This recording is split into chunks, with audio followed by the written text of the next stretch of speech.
success stories. I am Janila, and you know how it is. Here in Success Stories, we go through inspiring stories of individuals who have successfully made it. And here with me today is an interesting, remarkable, award-winning chef. He is no other person but the person of James E. Peter. We are so excited to have you. He's popularly known as Chef Pinnacle. And here, we are so excited to have you right here. Thank you so much. So, Chef Pinnacle, can you just tell us more about yourself? Thank you once more. My name is James Emmanuel Mbita. Born in Ilorin, grew up in Jos. I'm from Borno State, but grew up in Jos. Started my school from primary school, tertiary institution, all in Jos. Attended Air Force Primary School, Jos, and attended Regal High School, Jos, and NTA Television College, Jos, affiliate of Ahmadu Bello University, Zaria. Studied television journalism, mass communication, 2017. Okay. Yes. After then, I think I had to work freelance. Was with the likes of Eddie Mark, Bami Audu, and others, as well as working with BATV Bauchi before I ventured fully into the baking industry, and then much later attended one or two courses as a chef. And that's why I'm here today.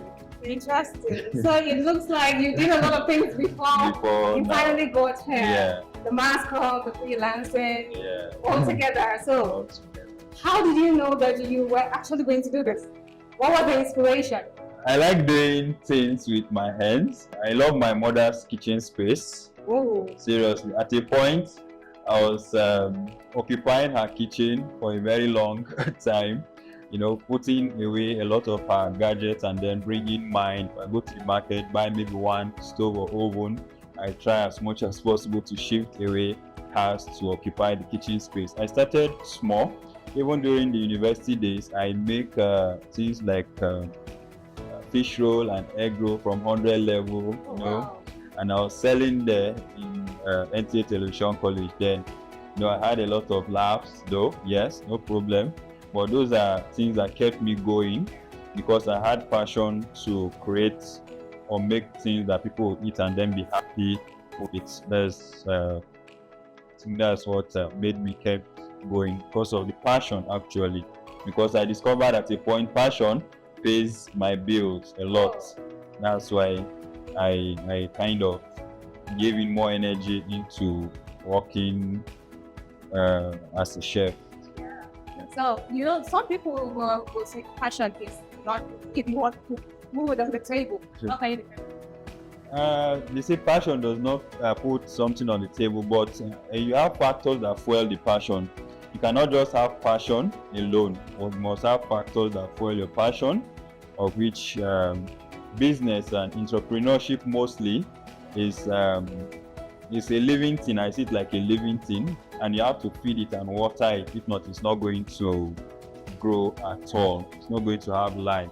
So I try as much as possible to give it time, very, very important. Then invest resources into the business itself. That's what's going to fuel that particular passion to grow as well, because you have to, connect every energy you have into the business. Yeah. So people aside passion, you need every energy and ability. But that passion to put food on the table. Yeah, and consistency too. Consistency. Yeah. With that. So aside from this, can you just take us through what really inspires your culinary organization? Okay? Your belief around food, your organization around food. I can see your kitchen is really kept like, what really informs all that? The philosophy around all that? Before then, my major philosophy as a business person is you have to keep learning. Any man or woman that stops learning starts dying. Exactly. Yeah, so you have to learn every day. You have to research. You have to want to know for it to be relevant in the industry. There are a lot of people that have started and then along the line, because of one or two, maybe upgrade or one or two lack of those things will make you to kind of stay below the line in the business. So I try as much as possible. At night, mostly, I try to make research and then read more to have insight on things I'm supposed to. Yeah, about keeping the place clean. As a chef, we have very strong principles of cleaning as you go in the kitchen. You don't just walk and then leave the place very dirty. Even the students, when they come, will understand CYG, clean as you go, very, very important. You don't just make use of an item. As you clean, as you spill, you clean. You keep open, you make sure you cover the lid. Make sure everything is kept sparkling, because we want to, as much as possible, try to contain and minimize cross-contamination in the kitchen, and then avoiding transfer of allergies from one place to another in the kitchen as well. I think that's one of the principles that allows us to keep the kitchen clean and going. Cleanliness, very important people. Yeah. So you actually mentioned about learning. So have you heard to learn and unlearn? How was Yeah, that for you? as a business person, especially in this industry, you have to learn, you have to relearn, you have to unlearn, and do away with some of these things. And I was first of all a self-taught baker and then a self-taught cook per se. Well, there are differences between chefs and cooks, but after then I needed an upgrade for me to know professionally one or two. So I had to leave my comfort zone. Was in Abuja for like 3 to 4 months to acquire diploma in cuisine. Yeah. So to keep me afloat too in industry, to have the idea to do it professionally. So I had to keep learning and unlearning and relearning every day. Every day I learn from myself, I learn from people's experiences, I learn from students' experiences, and the more I teach, you cannot give what you don't know. So I have to read and learn before I even come before the students, so that I don't give them half-baked information as for culinary students. That's so interesting. So still on the learning aspect. Yeah. How would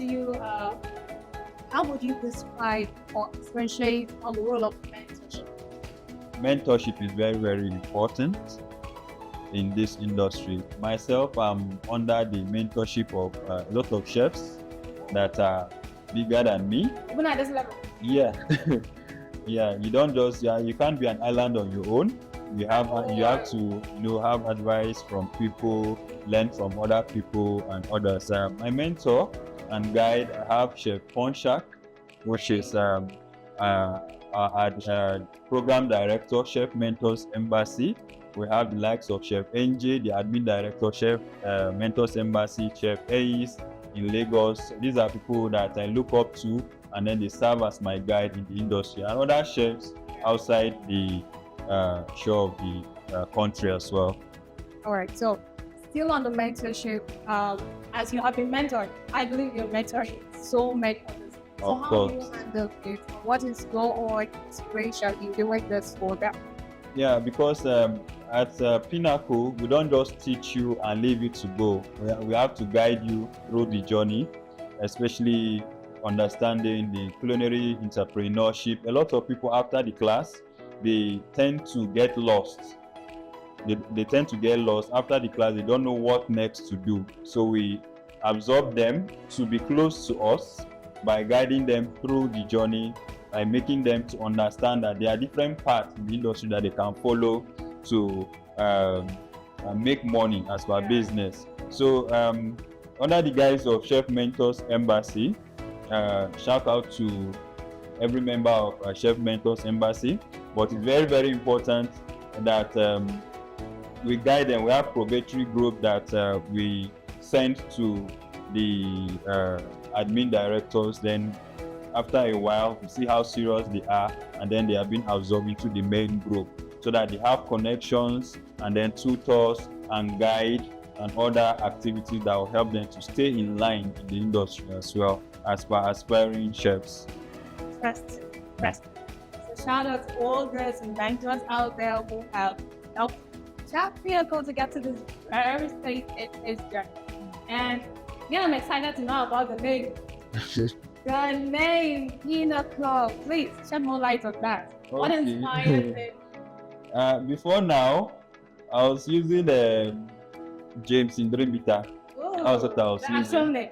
Yeah, my actual name. Yeah. But I just want to disassociate myself a bit from the business. So I had to, I was going through the Bible at a certain time. I was reading through a passage where I think Jesus was taken to the peak or the pinnacle of the temple and was told that if he falls down that the angels will protect him and all this kind of. So I was like, I did not understand the meaning of pinnacle as at then until I had to make research, and then I saw that pinnacle is actually talking about the peak, the height or standard or quality. So I say, why not use pinnacle? That's good. Only Bible reader. This is so inspiring. So, okay, still on the Pinnacle thing. Do you think it's actually playing out, like it's actually working out the peak? Yes, by God's grace, the same way our parents name us and it follows, the same way I noticed, because it was not just selected, it was prayerfully done, and then it's working for me.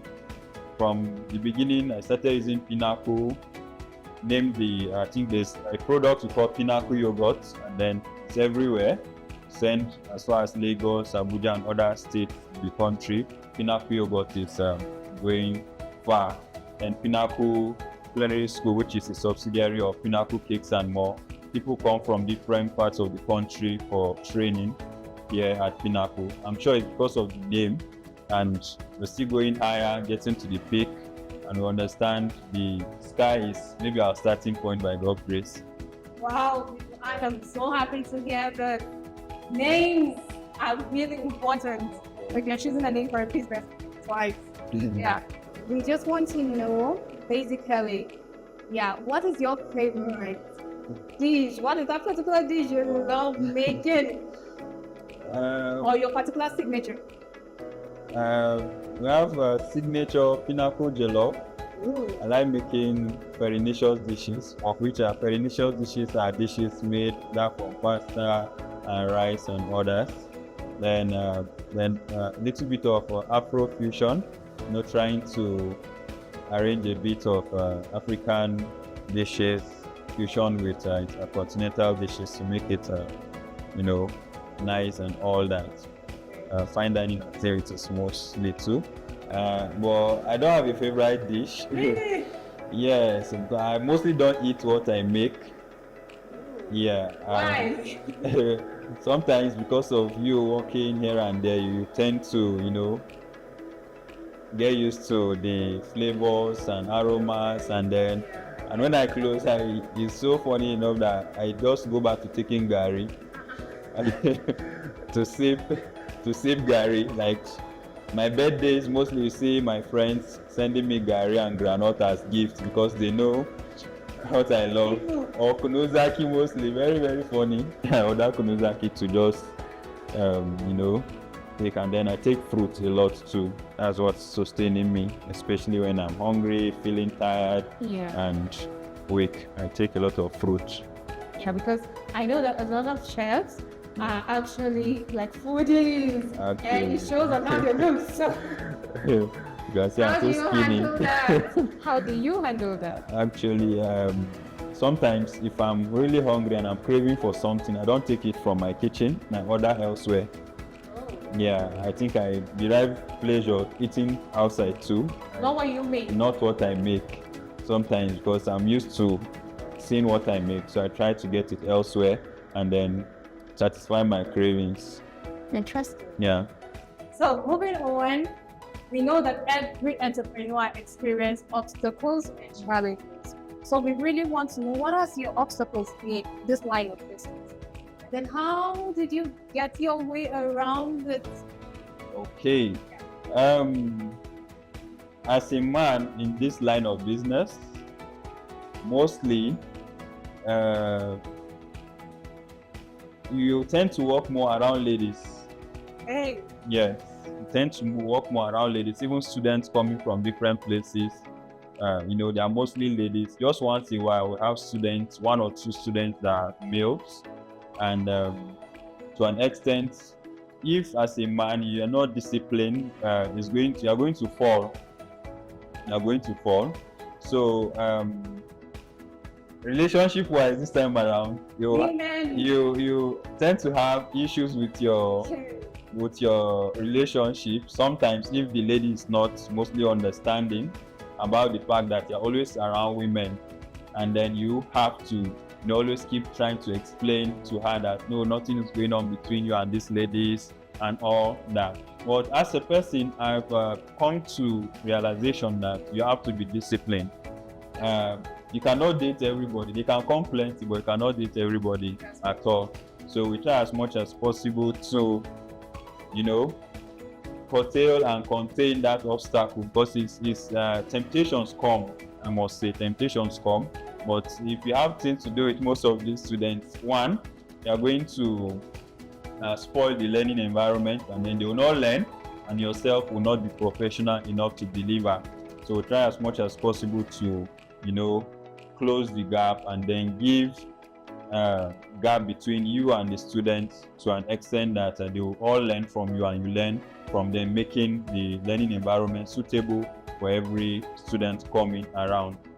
As that, then in the business aspect, you understand the economy is kind of up and down, so you have to try to balance business aspect, because we have the other branch over there. We have the restaurants, we have dispatch riders, we have the school around here, and you have to, as the owner in charge, you have to control dispatch activities, control everything. The restaurant activities. Though you have a manager there, but you still have to oversee 1 or 2. So it's kind of difficult and stressful sometimes, because sometimes you close from here, go back there to check 1 or 2 and other activities. It's kind of stressful, but God helping us, we are trying our best to make sure as it's expanding, we're trying our best to make sure we put 1 or 2 together to make it easy for us.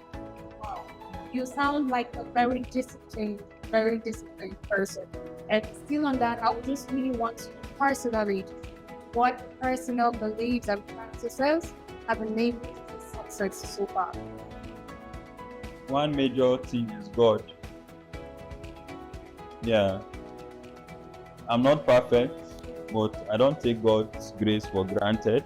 I think that's what has been keeping me going. I don't have anybody to say I can fall back to and say, do this for me. I have the support of my parents and friends and all, but God has been the one all the way. Anytime I just go to Him, I've said I'm not perfect, but anytime I just say, God, this is it, this is how I want it to go, without long delay, I just find things happening in my favor without stress. So I don't take God's grace for granted. So I give God all the glory from beginning to end. So God first, people, just like Bible says, seek first. Every other thing, added on to it. All right. So we really want to know what we should expect. Aside from this success that we can see right now, what should we expect 5 years from now? Then that's to say 10 years from now. Okay. That's 5. By God's grace, 5 years from now, we should be owning our own place, not renting. Woo. By God's grace, and then there will be more expansion, then having different courses, having accommodation for our students coming from different parts of the country, and I pray for more expansion, having employing more people, because I want to make more impact mostly than, it's not about the money most times. Impact is very, very important. I think yearly we tend to train students for free every January to support 1 or 2 people that may not be able to afford tuition fee.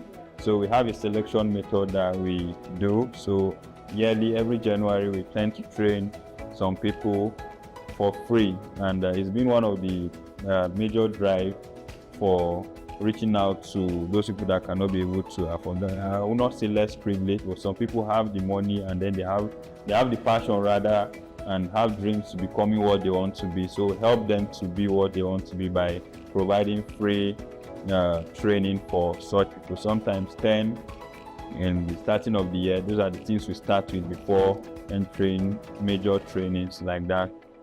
Yeah. Interesting. Yeah. So looking back, how many years has this business lasted? Officially 10th January 2021. So Yeah. like 4 or 5 years? Yes. Yeah. Yes. Looking back, what would you have done better compared to now that you know? Like looking back, what would you have told your younger self that was starting? I wouldn't have stayed too long to go into the business, because sometimes being your own boss, yes, very, very nice, and you tend to do things at your own pace. And to me, I told myself from the beginning, I don't want to be employed, I want to be an employer. And that was why I think I wish I would have started earlier than now. Some people say school is not scam. School is not scam. I was seeing it at a point as a waste of time, but it has helped me enough to read hard and then learn a lot of things. Like the journalism aspect and production aspect has helped me even in this industry, like the cooking industry, where I have to take pictures or videos of activities happening, because I have to make sure social media presence is kind of blooming. So Interesting. yeah. So we would want you finally to just give your word of advice and encouragement to that young man, that young woman out there that is inspired by this story, will be inspired by more of the story to come. Yeah, what will be your word of advice? Keep showing up. Keep showing up every day, so that when God is going around blessing people, they will see you to bless too. Yes, if you come out today and you're not lucky, tomorrow you may be lucky. So don't stay away or shy away from the business or anything that you want to put your hands to, and then stay away from dirty things. Keep your hands clean in everything that you're doing, and God is going to bless whatever you do. Just keep showing up. That's right. Keep showing up, keep your hands clean, but definitely come to for you. So we are so happy and appreciated to have you share your beautiful story with us. I believe that a lot of people are encouraged by this alone. Yes, the story, the obstacles, the challenges, and how you have actually navigated your ways through this. All right, people, so we have come to the end of Success Story today, and we are so appreciative of everyone who has stayed with us through this. I am Janila, and we will see you next time.